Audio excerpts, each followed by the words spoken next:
Sevgili Markus Graf, çok kısa bir süre önce annenizi kaybettiniz. Öncelikle başsağlığı dilemek isteriz. Markus Bey, Mardin Bienali şu an devam ediyor. İstanbul Bienali ile ilgili tartışmalar bir sürü. İzmir'de bir Akdeniz Bienali varken şimdi de Ekrem Kahraman öncülüğünde Akdeniz bölgesinde de bir Akdeniz Bienali organize edildi. Sinop var, Çanakkale var. Benim sayabildiğim kadarıyla Türkiye'de 7 Bienal düzenleniyor. Sizin doktora teziniz de İstanbul Bienali üzerine. Bu Bienal enflasyonunu nasıl değerlendiriyorsunuz? Bu bir enflasyon mudur? Olması gereken bu mudur? Bir tarafta bir enflasyon belki. Bienal tarihine baktığımızda tabii ki ilk Bienal Venedik'te 1895'te başlıyor ve Bienal'in popülerleşmesi vallahi yaklaşık 100 sene alır. Çünkü 1990'a kadar çok az sayı Bienalimiz var. Fakat 90'larda artık böyle bir patlama, bir boom yaşanıyor. Bu boom nereden kaynaklanıyor? Günümüzde neredeyse öyle bir matematik, öyle bir sonuca varabiliriz.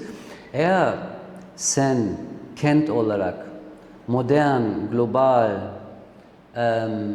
görmek istiyorsan neredeyse Bienal olmadan olmaz artık. Yani Bienalleri bu bağlamda kent turizminden, ülkenin irtibar konusunda hatta ekonomik bir gelir kapısı olarak değerlendirmemiz gerekiyor.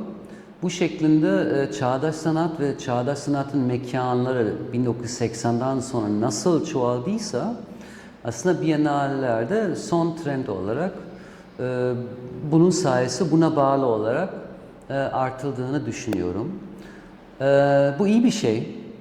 Çünkü Biennaller genellikle şöyle değerlendirmemiz gerekiyor.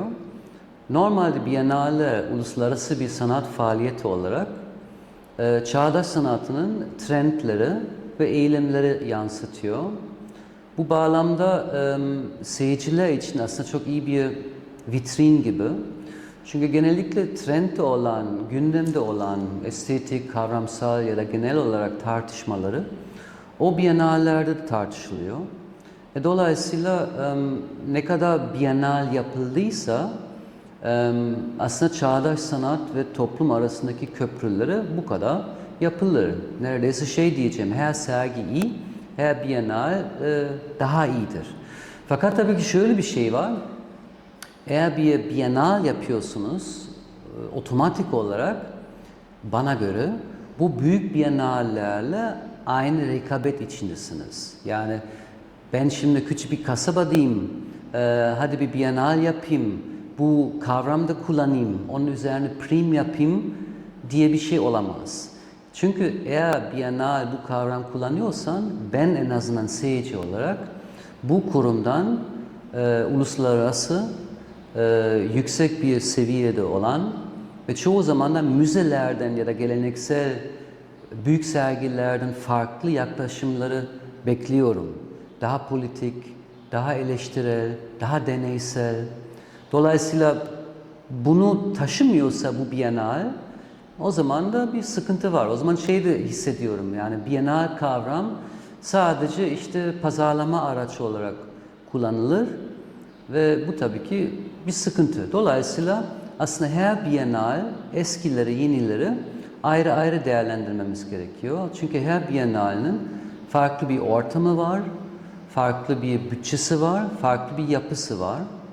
Ve bazı ortamlarda özellikle bence Biennallerin çok önemli bir misyon üstleniyor.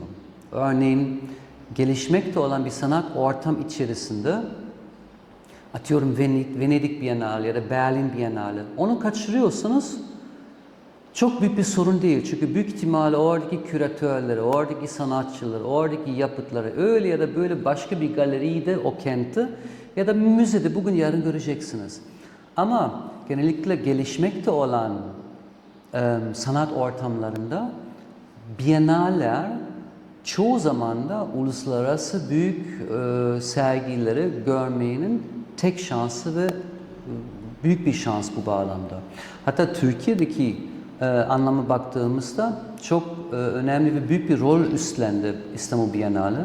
1987'den itibaren her 2 senede bir yapılan İstanbul Bienali baktığımızda adeta 80'lerin sonunda, 90'ların boyunca, hatta 2000'lerin başında Türkiye'de bir çağdaş sanat müzesi yokken, bir fuar yokken o dönemde, çağdaş sergileri pek yapılmazken böyle bir ölçekte İstanbul Bienali adeta sanatçılar için, eleştirmenler için, küratörler için adeta bir ekol.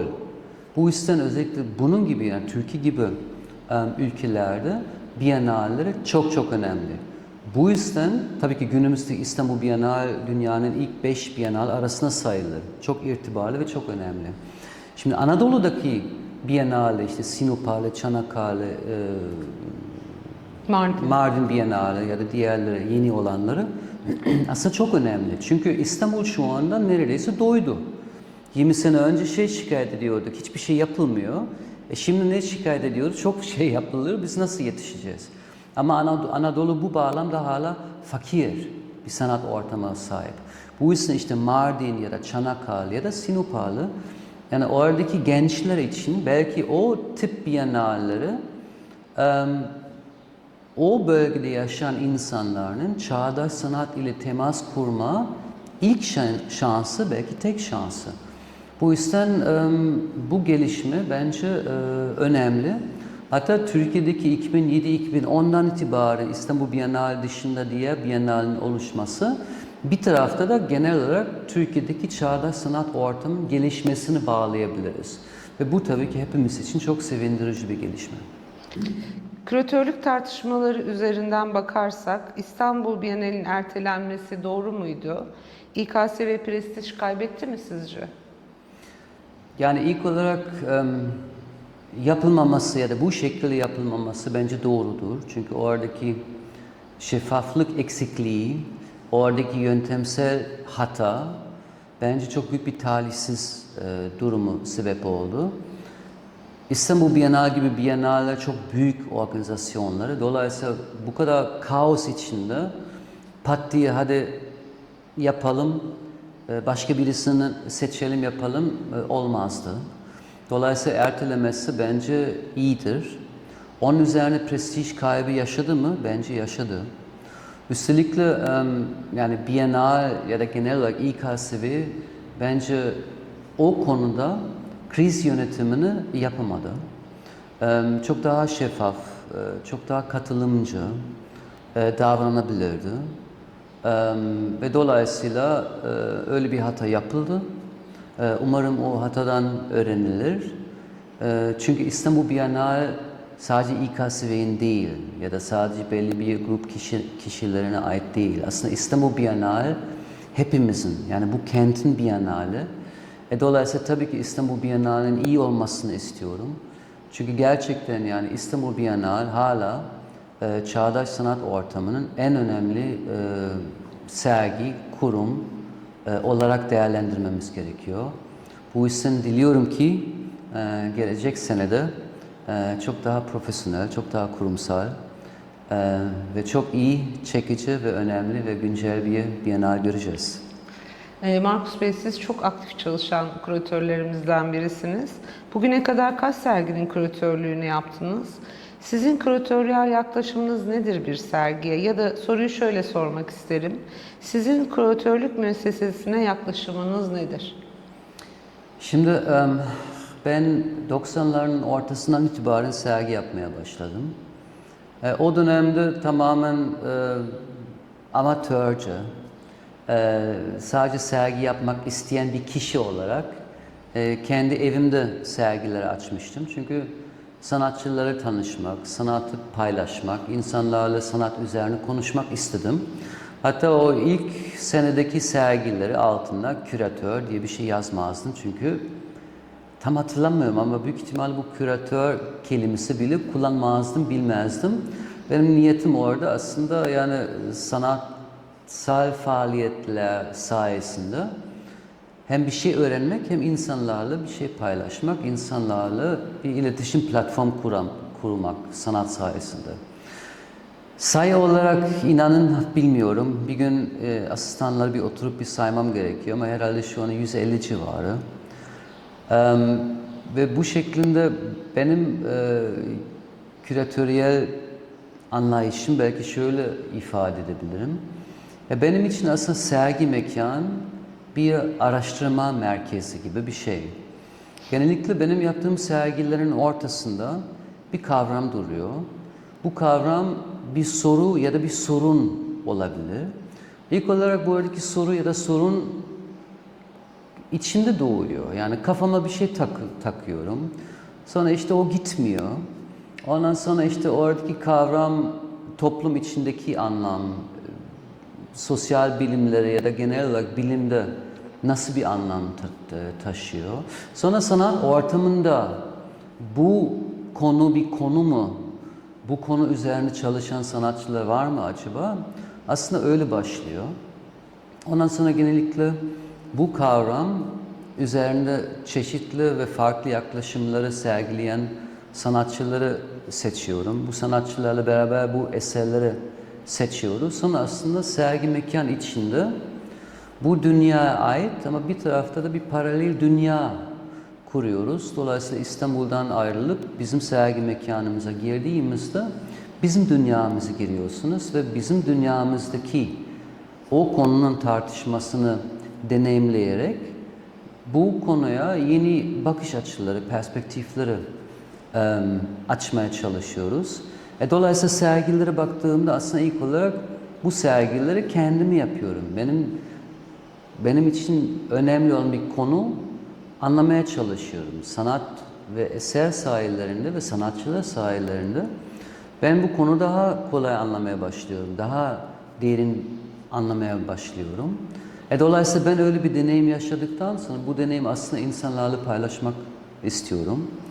Bu yüzden aslında belki en yakın tanımı bir tarafta yani sanatsal bir araştırma merkezi. Aynı zamanda sergi toplumsal bir mekan. Çünkü sergi insan, sanatçı ve sanat eserleri arasında ben küratör olarak bir kurum içinde köprüler kuruyorum. Ve bu bağlamda aslında benim sergime giren birisi hem işte bir deneyim kazanmalı hem de entelektüel, tinsel zenginleşmeli ve belki işte hayatında ya da o kavram üzerinde yeni bir izlenim bırakalım, yeni bir bilgi verelim. Yani çünkü sanat çok önemli bir ve alternatif bir bilgi üretim ve paylaşım alanı. Dolayısıyla bu alan içerisinde belli bir bilgi, belli bir şeklinde paylaşıyoruz ve kimle paylaşıyoruz? İnsanlarla paylaşıyoruz. Bu yüzden toplumsal ve aslında hep politik bir alan. Daha önce röportaj yaptığım diğer Türk küratörlere de buna benzer bir soru sormuştum. Ülkemizde son yıllarda şöyle bir algı oluştu. Küratörlü sergiye katılmak bir prestij olarak görülüyor.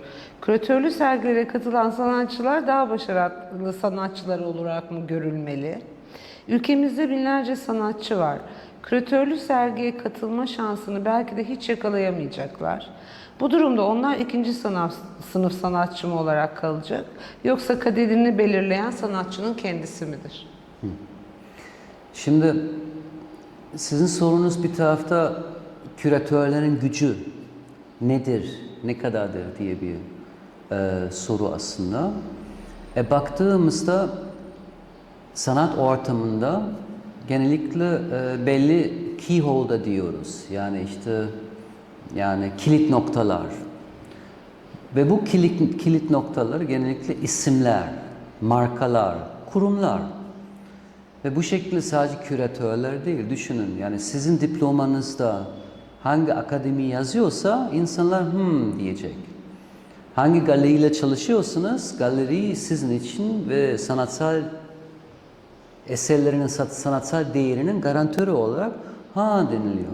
Hangi koleksiyonerin koleksiyona girersen insanlar diyecek. Aslında bir tarafta öyle bir dünya varken tabii ki insanlar küratörlerde de öyle bir kilit noktası olarak görüyorlar. Çünkü küratörler bir tarafta sergi uzmanı olarak değerlendirmemiz gerekiyor. Yani şunu demek istiyorum. Genellikle sanat küratörleri sanat tarihinden anlıyorlar, sanat eleştiri yapabiliyorlar, sergi tasarımı biliyorlar. Çoğu zaman akademik bir background'ı var ve dolayısıyla bir tarafta çağdaş sanatın örneğin uzmanlardan birisi sayılır. Dolayısıyla böyle bir uzman sanatçının eserlerini seçip sergiliyorsa oradaki küratör bir tarafta da bu sanat eserinin ya da bu sanatçının garantörü oluyor.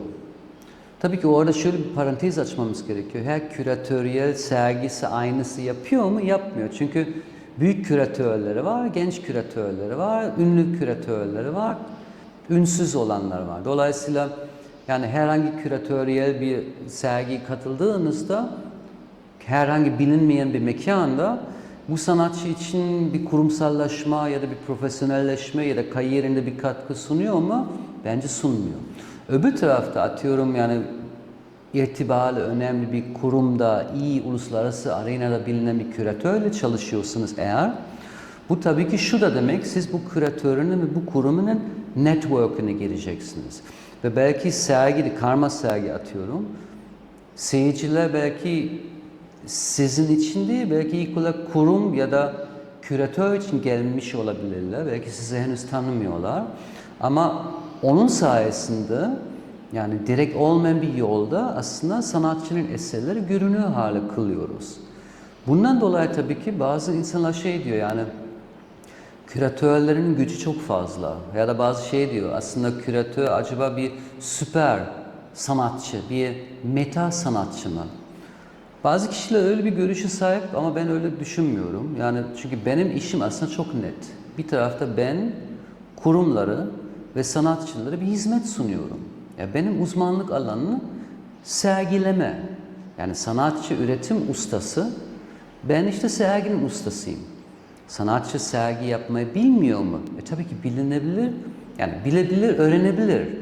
Ama bu bir uzmanlaşma. Yani ben bir sergi nasıl yapılması gerektiğini A'dan Z'ye biliyorum. Herkese de öğretebilirim. Orada zaten bir sihir yok. Herkes sanatçı olabilirken, işte Joseph Beuys, ben şey diyorum, herkes küratör de olabilir. Sonra tabii ki şey tartışıyoruz. Yani iyi küratör nasıl olunur, kötü bir küratör nasıl olunur? Tıpkı sanatçı gibi, güçlü ya da zayıf. Dolayısıyla evet, kesinlikle küratörlerinin elinde bir gücü var. Çünkü özellikle kurumsal küratörlere baktığımızda işte İstanbul Modern'de, işte Arter'de ya da işte başka kurumlarda onlar senelik programları yapıyorlar. Ve bu programlarının belli bir çizgisi var. Ve ona göre sanatçılar seçiyorlar. Dolayısıyla 10 tane seçiliyorsa 100 tane seçilmiyor. Bu yüzden bu bağlamda küratörün bu bağlamda bir gücü var. Ama sonuç olarak alternatif ne olabilirdi? Eğer bu kurumları küratörlerle çalışmasaydı bu sergileri kim yapardı? Yani İstanbul Modern'de Eczacıbaşı'nın yöneticilerden mi yapardı? Ya da Arter'de işte Koç ailesinden mi birisi yapardı? Anladınız mı? Yani bu yüzden yani kurumsallaşmış ve profesyonelleşmiş sanat ortamında her şey işte her alan için bir uzman varken işte sergi uzmanı diye bir şeye ihtiyacımız var. Zaten eskiden sanatçıları seçiyordu. Sonra komiserleri vardı, sanat tarihçileri vardı. Şimdi son 40 sene gibi artık küratör diye bir uzman ortaya çıktı. Bazen bizim gücümüz biraz fazla abartılı diye, yani öyle görülüyor diye. Bazen şey diyorum yani mesela benim elimde o kadar çok güç varmış gibi davranıyorlar da keşke olsaydı da ben neler yapabilirdim.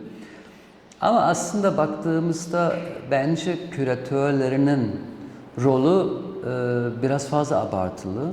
Çoğu zaman da 2, 3, 4 küratör gösteriyorlar Türkiye'de ya da dünyada ama unutmayalım onun yanında yüzlerce küratör daha var. Ve küratörler özellikle kariyerinin başında aslında sanatçılar gibi. Kimse tanımıyor onları, henüz sergi yapamadılar, kimseyle çalışmadılar. Dolayısıyla küratör olmak isteyen genç bir küratör adayı aslında ilk 5-10 sene boyunca tıpkı bir sanatçı gibi bu ortama girmeye çalışıyor. Asistanlık yapıyorlar, gönüllü işleri yapıyorlar ve aslında sanatçılar gibi bu ortamı tanıyor, öğreniyor ve bu yüzden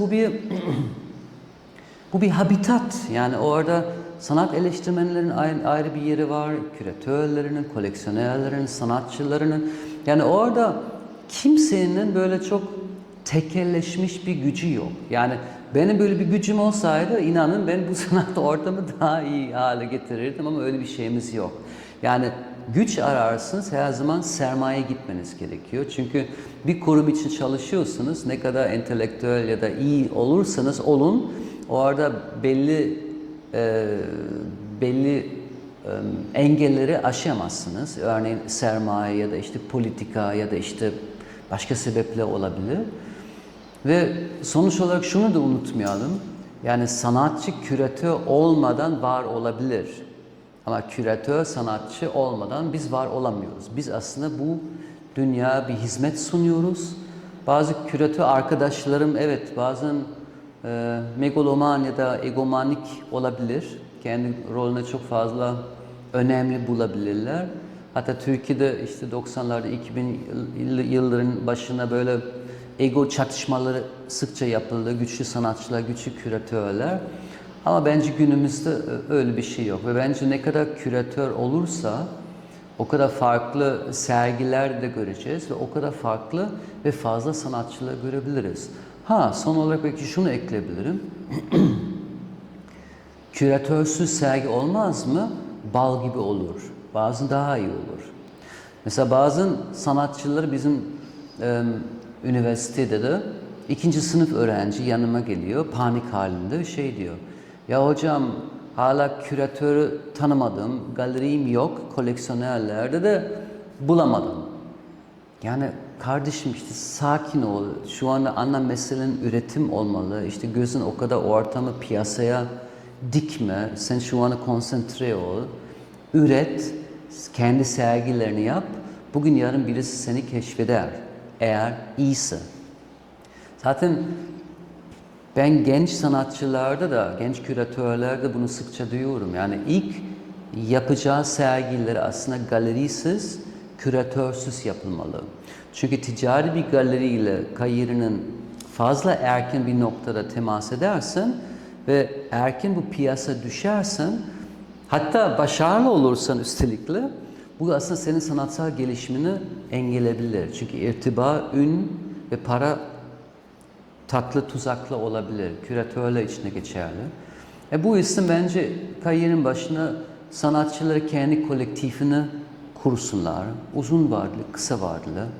Terk edilmiş binaları, daireler ya da şehir içindeki boşluklar kendileri bulsun, kendileri bu sergileri yapsınlar.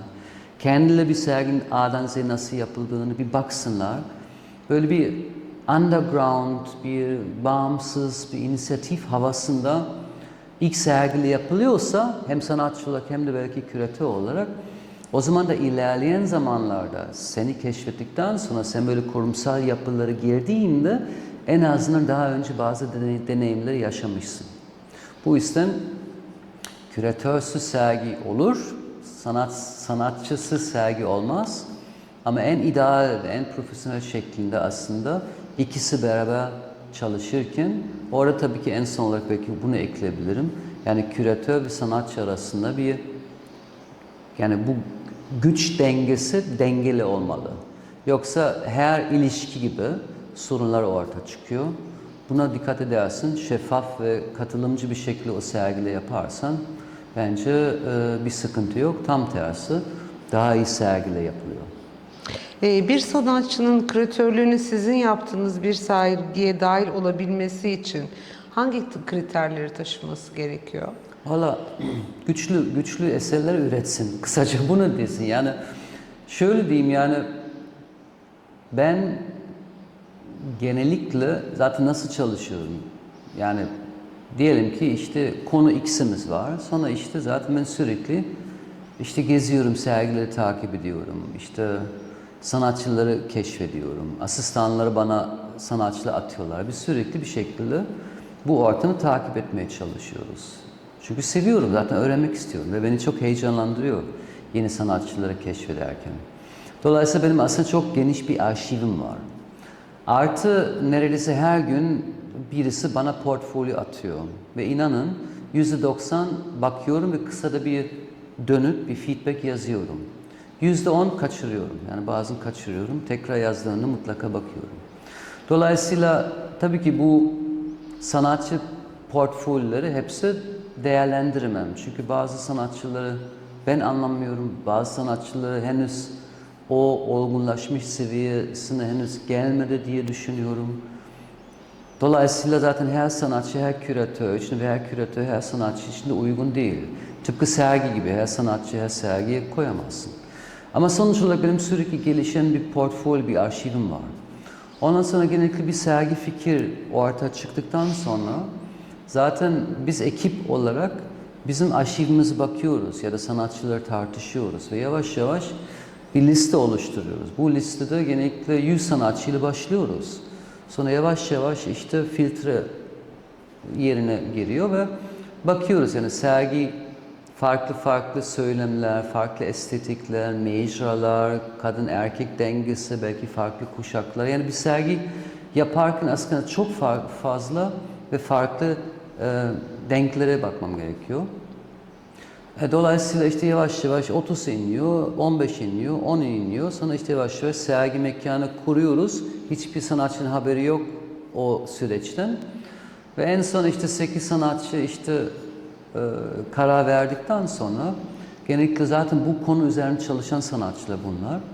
Sonra bu sanatçılarla işte temas kuruyorum ve ben bu sergi projesiyle ve bu sanatçı listesiyle aslında sanatçı başvuruyorum. Sonra sanatçı kalıyor ister mi istemez ve orada sanatçı olarak ya da külliyatına ne bakıyorum? Hakikaten benim için güçlü bir sanatçı ya da güçlü bir eser radikal olması gerekiyor. Yani eğer konu sessizlikse atıyorum, o zaman gerçekten sessiz olması gerekiyor. Eğer boşluksa o zaman radikal boş olması gerekiyor. Eğer gürültüyse neredeyse dayanılmaz gürültülü olması gerekiyor. Ya sıcak ya soğuk. Sanat ılık olmaz. Buna bakıyorum. Aynı zamanda tabii ki yani çalıştığı kavramlarının estetik ya da form ilişkisi tutarlı mı? Bazen çünkü tutarlı olmuyor. Çoğu zaman da önceden ne yaptığını onu çözmeye çalışıyorum. Aynı zamanda tabii ki de bakıyorum yani nasıl bir insan? Bu benim için önemli. Tabii ki %90 eser benim için önemli. Ama sonuç olarak sergi yaptığınızda sanatçı küratör ilişkisi çok yakın bir ilişki. Yani orada aslında de bakmamız gerekiyor. Yani bu sanatçı nasıl bir insan? Çalışılabilir mi? Güvenilir mi? Sanatçı da öyle bakıyor. Yani her sanatçı, her küratörle çalışamaz. Çalışmamalı. Bazen iletişim tutmuyor. Yani Allah'tan ben herhalde şimdiye kadar 500'den fazla sanatçıyla çalıştım sergilerimde. Ve çok az sorun yaşadım. Bazen işte süreç içerisinde krizler oluşuyor. Hatta her sergide krizler olur. Dolayısıyla bu krizleri şeffaf, eşit bir şekilde halletmemiz gerekiyor. Ve dolayısıyla az olsa da yani iletişim faktörü, güvenilir faktörü ve onlarda da bakmam gerekiyor. Hakikaten profesyonel bir sanatçı, ciddi bir sanatçı. Onun için bu eserler gerçekten hayatın bir parçası mı? Yoksa sadece Instagram'da olabilmek için bir yol mu? Dolayısıyla birçok farklı ipucu ve nokta bakıyorum. Bunları değerlendirdikten sonra ancak sanatçıla ile iletişim kuruyorum. Tanımadığım bir sanatçı soruyorum arkadaşlarıma, tanıyorsunuz, nasıl biri, ne yapıyor falan filan. Çünkü yani sergi gerçekten bir güven meselesi. Sanatçılar bana güveniyor, benim sözüme güveniyor. Ben onlara da güveniyorum ve tanımadığım sanatçılarda ya da tanımadığım küratörler ya da tanımadığım kurumlarda tabii ki yani anlaşmadan önce hakikaten kimle beraber olacağını bakmam gerekiyor. Ama en önemlisi tabii ki sanatsal kalitesi, gücü ve istikrarı. Son dönemde ülkemizde birçok sanat kurumu açıldı. Özellikle Ekrem İmamoğlu'nun önderliğinde İBB Kültür sayesinde İstanbul birçok yeni sergi mekanı kazandı. Bu gelişmeleri nasıl değerlendiriyorsunuz? Kültür politikaları doğru oturuyor mu? Çok olumlu değerlendiriyorum. Özellikle İBB'nin şimdi ikinci dönemde devam ettiği eğilim bence çok değerli. Yani çünkü İBB şimdi son birkaç senedir aslında kent içinde terk edilmiş sanayi yapı ya da işte tarihi eserleri alıp restore edip ve bunları sanat mekanları dönüştürüyor. İşte Feshanı, Gazhane ve başkaları, Cendere Müzesi. Ve bence çok çok değerli. Çünkü bir tarafta İstanbul'da hep öyle bir sıkıntı vardı. Her şey işte Taksim, Beyoğlu civarında. Böyle bir sanat ve kültür kalbimiz 150 senedir orada. Ama İstanbul artık o kadar büyüdü ki yani işte dolayısıyla her yerde aslında öyle sanat mekanları olmalı. Ve İBB'nin şu ana dağılımı baktığımda aslında hakikaten oldukça yaygın. Yani Bakırköy'den işte Kadıköy'e, bugün yarın umarım işte Tuzla falan orada da gitmesi gerekiyor. Belki gitmişler çoktan bilmiyorum çünkü çok fazla mekan açıyorlar. Ve bu tabii ki yani halk ve sanatı birleştirmek için bence çok çok önemli. Örneğin Gazhane ya da Feshanı aslında kamusal alanlar diyebiliriz. Çünkü giriş ücreti yok. Hatta Gazhane X-ray bile yok. Ve orada baktığınızda yani hakikaten dolu dolu, hep insanlarla dolu, piknik yapan, köpeği gezdiren, çocuklarla oyun oynayan ve onun yanında işte sergilere giren, workshoplara giren yüzlerce kişi var, binlerce kişi var. Ve o konuda aslında şey aklıma geldi, hatırlıyorsunuz yani eskiden hep şey denildi. Yani Türk halkı sanat sevmez, ilgilenmez, bilmez. Hayır, hayır. Aslında bu İBB'nin yaptığı ama sadece İBB değil yani aslında Eskişehir'deki OM ya da işte Bayburt'taki Baksı Müzesi ya da başka Arter. vakıflarının Arter. işte Ater işte yani artık o kadar fazla örnek var ki hatta şimdi İzmir'de işte yeni bir sanayi yapıyı dönüştürüp bir sanat fabrikasını dönüştürdüler. Orada şey görüyorsun yani hayır yani halka bir fırsat vermedin ki eskiden yoktu ki yani gitmedik yani. Dolayısıyla biz şey fark ettik eğer sanat mekanları mahalle içinde açıyorsan insan geliyor. Ve orada işte ha Kadıköy, ha işte Vadi İstanbul'un karşısındaki Cendere ya da Feshanı. Yani çok farklı bölgeleri ama hepsi dolu. Dolayısıyla bence bu konuda gerçekten İBB ve oradaki ekipleri kutluyorum. Hatta bazı mekanlarda ben de küratör olarak çalıştım. İşte Gazhane'de sergi yaptım, Cendere'de sergi yaptım. Ve orada şey gördüm, hakikaten bu mekanlarda da profesyonel bir altyapısıyla sergi yapılıyor. Ve bundan dolayı da normalde geleneksel belediye sergilerinin ötesine geçip oldukça yüksek bir seviyede profesyonel sergiler yapılır. Hatta Feshane'de Tate Modern'e getirdiler. Yani biz ne zaman Tate Modern'i görecektik falan. Bu yüzden bu çok önemli ve hepimizin desteklememiz lazım. Şimdi bundan sonra bence Anadolu'daki belediyeleri ondan ilham alsın ve öyle olur diye düşünüyorum. Ama Eskişehir aklıma geliyor, Konya aklıma geliyor. Yani bazen düşünmediğimiz belediyeleri şimdiden biz de ne yapsak acaba? Çünkü İstanbul şu anda sanat yani belediyecilik ve sanat ve kültür konusunda yerel belediyelerde de güçlü. İşte Ataşehir ya da işte Bursa'da Nilüfer vesaire. Bu tip belediyelere baktığımızda bir rol modeli oluşturdular ve bunun sayesinde aslında şu an Anadolu'daki birçok belediye İstanbul'a bakıp ha biz de yapsak mı? Yani dolayısıyla şu anda 2 senedir ben öyle hareketleri görüyorum. Ara sırada da beni çağırıyorlar, bir şey danışıyorlar ya da bir şey yapmak istiyorlar. Ve bence bu son derece olumlu ve bence bu gelişme artık da geriye çevrilmez.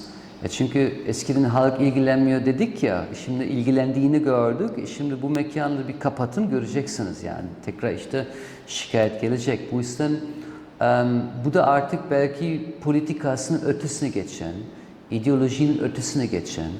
Bugün yarın o parti biter, o parti başlar, ne olacak acaba? Bence bu mekanları sayesinde çağdaş sanat ve kültür İstanbul halkının günlük hayatının bir parçası oldu. Ve bunu bence artık bu hayattan, bu dokudan çıkmaz. Ve bundan dolayı ben son derece memnunum, mutluyum. Siz Alman asıllı olduğunuz için çok sık Avrupa'ya seyahat ediyorsunuz. Gelecek 15-20 yıl içinde çağdaş sanatta nasıl eğilimler ya da gelişmeler olacağını düşünüyorsunuz? Şimdi güncel olarak belki iki eğilim ya da iki örnek aklıma gelebilir. Belki birincisi Venedik Bienal. Ama sadece Venedik Bienal değil, son dönemdeki Documenta ya da başka uluslararası büyük sergilerde gördük ki bu eski sanat dünyası, bu eski sanat tipolojisi artık yok olmak üzere. Ne demek istiyorum? Sanat tarih kitapları baktığınızda genellikle kadın yok, Avrupalı, işte beyaz, Hristiyan gibi sanatçılar tarafından sanat yapıldı. Orada belli bir iktidar söz konusuydu. Fakat aslında 1980'lerden itibaren postmodern eleştirilerden birisi olarak bu durumu eleştirildi. Şimdi 40 sene sonunda artık bu eleştiri bir tarafta yaygınlaştığını, yani uygulamaya geçtiğini görüyoruz. Bu yüzden Venedik Bienal'de işte kadın erkek dengesi, işte daha çok güney, yani Global South dediğimiz kürenin güney kısmını önem veriliyor. Daha önce hep Kuzey ve Orta Avrupa odak noktasındayken şimdi işte Güney Amerika, işte Afrika, işte Avustralya, Orta Doğu'dan ağırlıklı sanatçılar geliyordu. Artı geleneksel olarak işte akademi mezunlardan ziyade Venedik Bienalinde de sanatçılara, zanaatkarlar, amatör sanatçılar, yani başka sesleri artık bu ortamın girmesini hep savunuyordu ve şu anda Venedik Bienal gibi en önemli bienallerden birisinde bunun uygulamasını görmek bence heyecan verici ve önemli bir şey.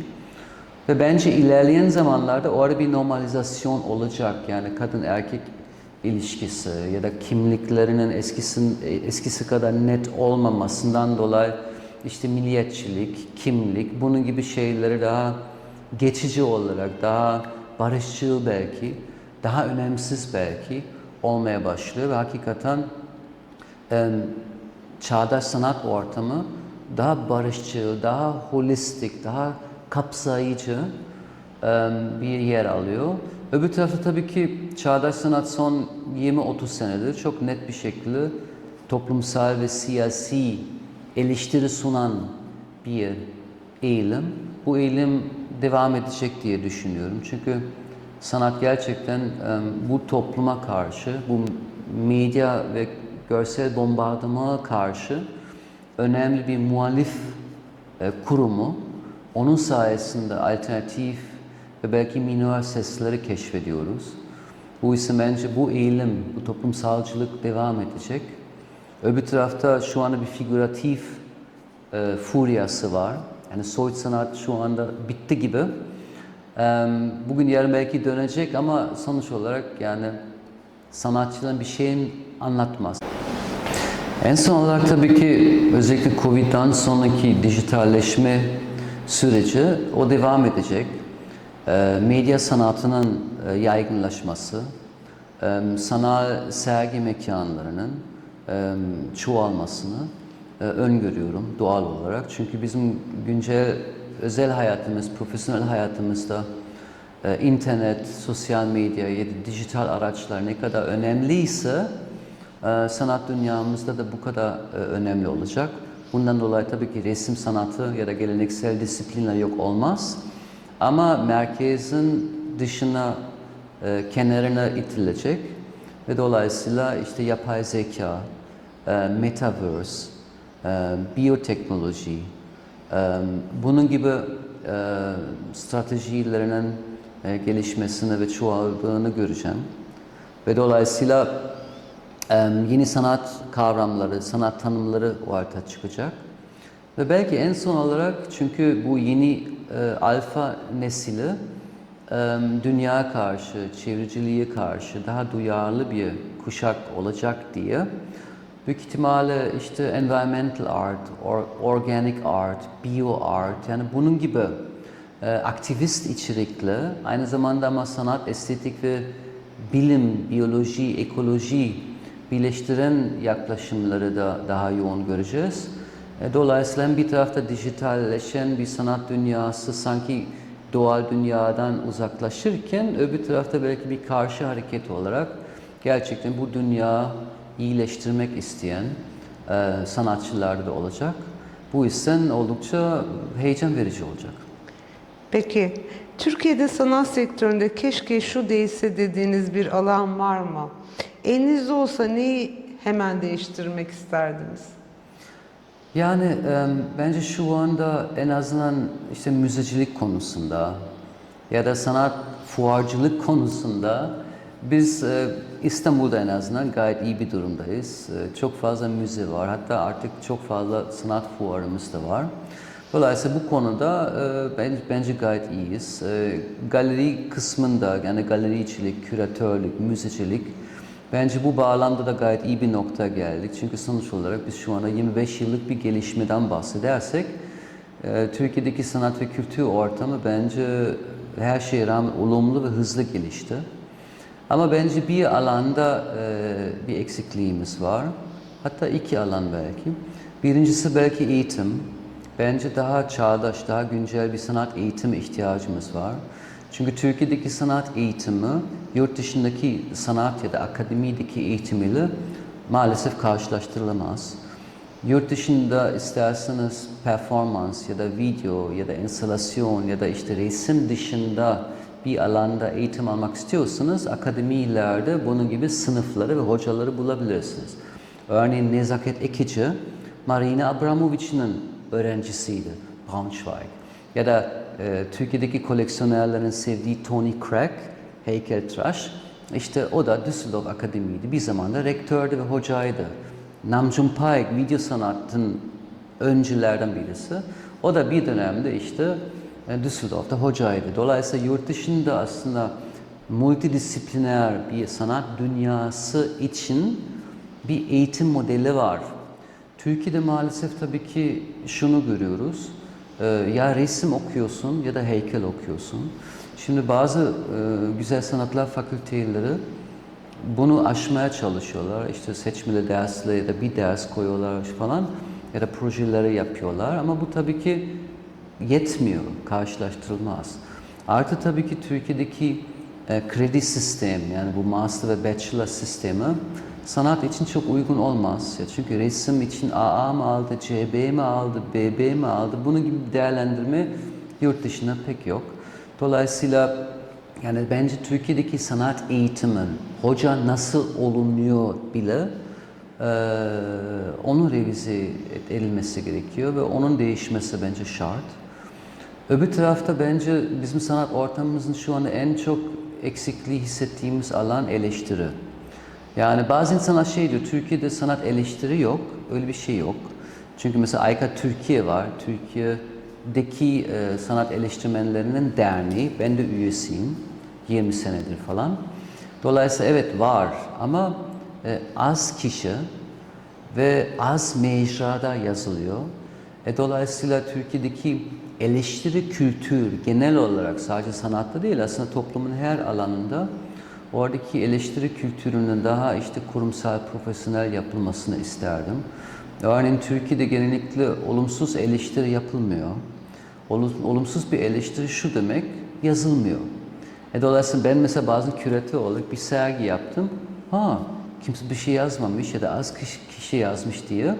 O zaman da merak ediyorum, yani görmemişler mi yoksa beğenmemişler mi ve bundan dolayı yazmamışlar. Çünkü mesela sinema ya da edebiyat alanında olumsuz ve sert eleştiri yapılırken plastik sanatlarda böyle bir eleştiri ya da böyle bir yargı pek bulunmuyor Türkiye'de.